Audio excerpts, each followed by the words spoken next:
good Saturday for you guys here. You had an early tie, I think, in the second half. You guys powered to 4 goals and Yep. kind of a dominant win. Yeah, no, it was,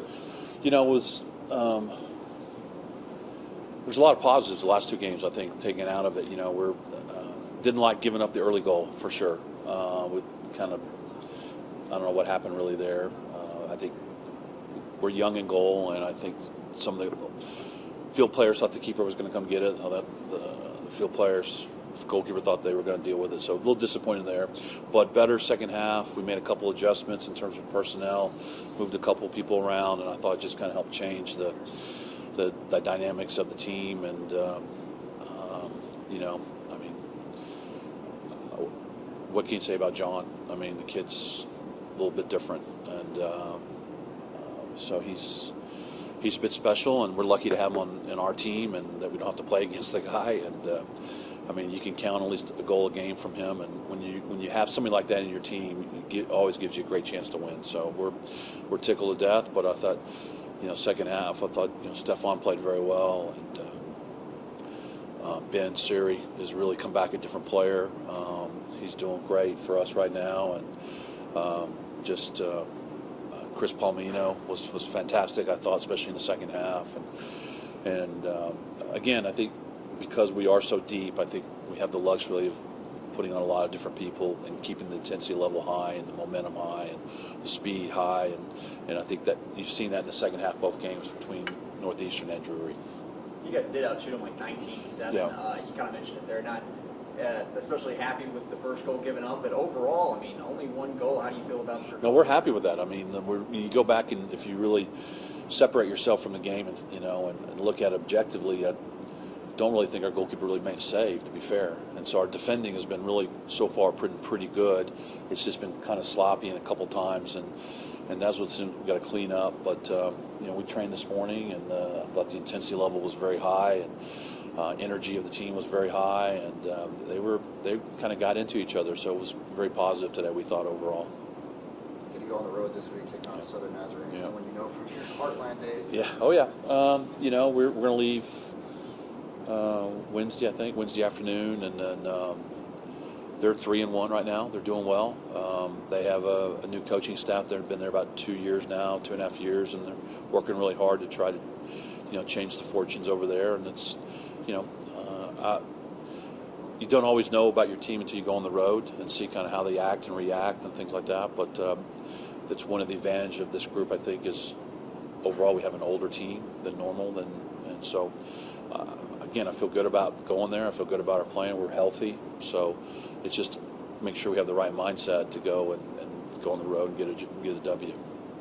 And turn around quick, come back home. And turn around, come back. It's another in. That's it. And it's okay. And then we have alumni weekend that weekend too. So there's a lot going on. And so we got to make sure we stay focused. And again, I know it's you guys have been around a long time. It's old cliche, but we're just trying to take one day at a time, one game at a time, and and conquer that, and then we move on to the next task at hand. And so right now we're just trying to make sure we stay healthy and good attitude and good training habits and those things, and I think we'll be okay. With your depth into those quick turnaround games, does it make it easier to get guys in? It does, and it gives you chances to maybe rest some people, and if we can hopefully get a good lead and get on top and feel comfortable about the game, maybe you can rest a few people and get some other guys. And what's been good is that when you make those changes right now, I think the staff feels good about it, but also more importantly, the team feels good about it because they feel that there's no letdown and that maybe somebody's maybe didn't start today, but normally could start or whatever. And so it keeps it very competitive for places. That's one. And two, it just keeps the morale high that, that they know that the level's not going to drop, and I think again that's very important as well. So you kind of talked about Saldana playing well. Kind of speaking on depth there. If you ever needed a break or God forbid anything happened, how comfortable are you with some of these other guys? Oh, we're very, very comfortable. He just, we've been lucky here. We've had a couple generational players, and we've done it in less than a generation. You had a Danny Kazlak in the early '90s from Tyler, Texas, that ended up scoring 69 goals in 3.5 years. Then we were able to find this guy, a little unknown player named Davey Arnaud down in South Texas that nobody really knew about, and he went on 14 years in MLS, and then we found Josh Fender out of Dallas, who's the second all-time leading goal scorer. He's got 52 goals, and then you stumble across John. He's a little kid from Fort Worth, Texas. That was playing in some little league, was in a junior college, and he was really coming out, really not recruited at all by anybody. And you're just going, holy crap! I mean, can you not see this kid brings to the table? But he's been great, and we're lucky to have him, and we do want to make sure we protect him, and it's going to happen sometime this year. Somebody's going to kick the crap out of him, purposely. It's going to happen at some point. We just want to make sure we minimize those chances, and he wants to. He's a true player. He wants to play every minute, all the time. And sometimes part of my job is to protect the player from the player.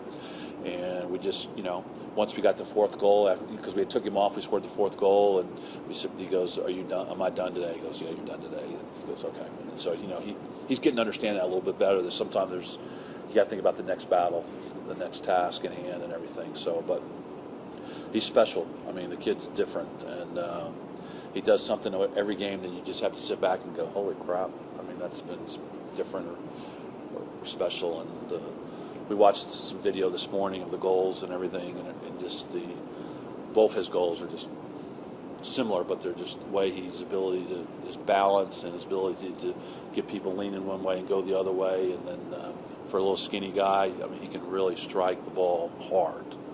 And we were out the other day, last week, and he was goofing around, and he was hitting dead balls. And is Coach Hughes here yet? Because the guy was hitting like 70-yard lasers, and I'm going, holy. And he turned around and said, "Not bad for a little skinny guy, huh, Coach?" I said, "Not bad at all." So, but he's good. But we've been fortunate. We have a lot of good players, not just John, and so the performance has been pretty solid so far. He just gets some of the notoriety because he puts the ball in the net. So.